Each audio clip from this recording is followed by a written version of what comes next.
want you to hear how quiet it is in here. Listen. This is a rehab facility. I don't get it. Is it like 6 o'clock or something? 7 o'clock, and you can hear a church mouse fart in here. It's so quiet. It's just me and one other lady in this room. She has hearing issues, so I'm not really worried about talking too loud or anything because I don't think I'm going to disturb her too much. Really nice lady. But so you saw today I did the physio, which I did pretty good. I walked back and forth. And then I did the occupational therapist thing where I stood up and down. They had me do those paperclip things. The day was going pretty good. And then they sent a psychiatrist in to see me. So chat with her for a bit. And, you know, sometimes people take this whole mental health thing and there's a whole stigma with it and whatever, but I'm telling you, if you need mental health help, I think you should really reach out, not be embarrassed or ashamed or stigmatized for it. Like hell, if your arm was broken, you go to the hospital to get it fixed, right? Your brain's broken, why don't you go get that fixed? So, but a little after that, I got this other student came in, some social thing. They gave me some other news that I really didn't want to hear, but the point I wanted to make with this video I'm making right now is, if you notice in the videos where I was doing the physio, I didn't even notice it. My legs were shaking a lot. And the doctor said that's clonus with increasing spasticity or something. So what they want to do is they want to take me and rush me to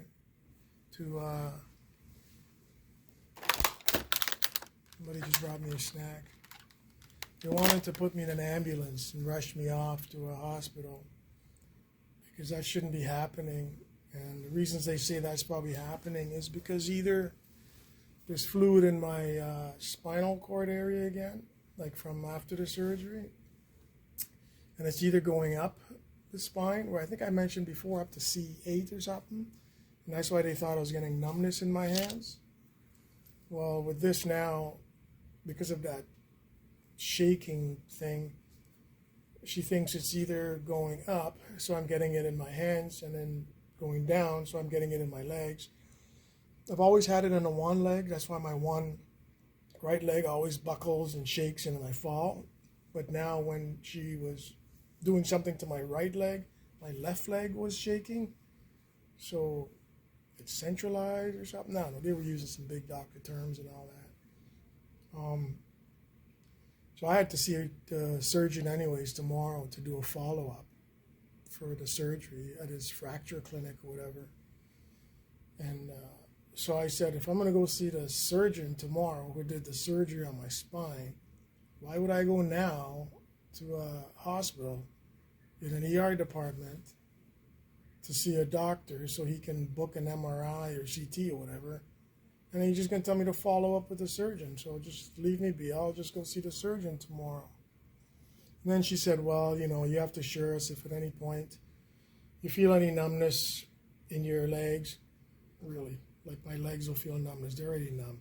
But anyways, if I feel any increasing numbness in my legs or my hands, I have to call one of them right away and let them know, because then they don't have a choice and they'll rush me to an emergency department.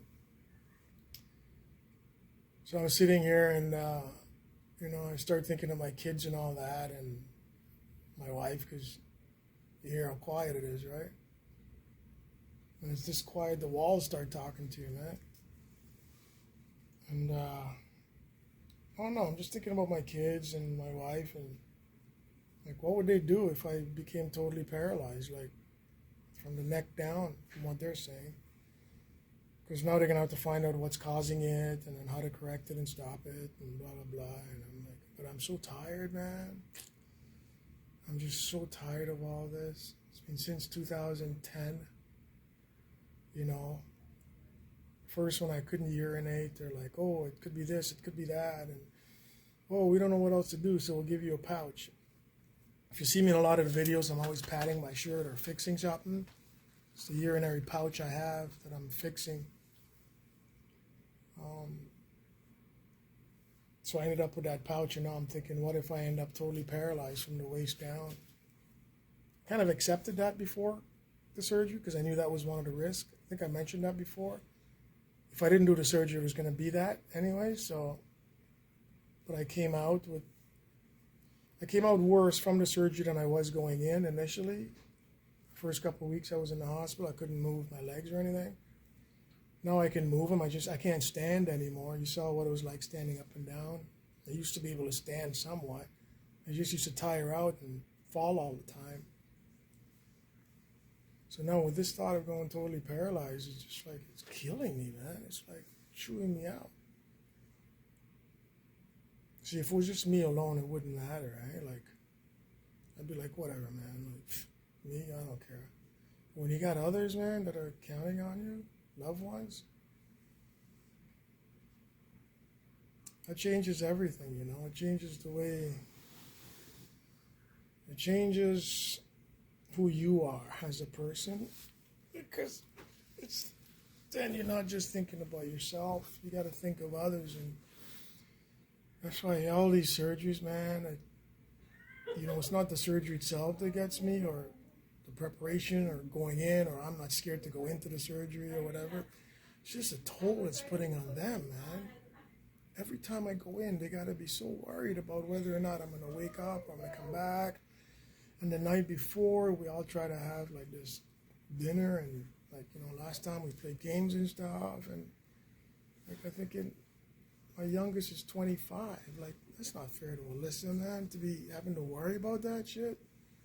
She should be worried about what dress I'm gonna wear, you know, pants or whatever it is they do. I don't know, or you know, like she should be worried about life stuff, like 25-year-old life stuff. Ashley should be worried about 30-year-old life stuff. Not be worried about whether dad's gonna walk again. And Alyssa does this thing where the bottom of her eye start to tear up and fills and then overflows. Oh, breaks your heart, man. Just tears it right out. And Ashley, when she gives that tears, her eyes get all red, and she always tries not to show she's crying, so she's like hiding it. And then there's Sarah, you know, she's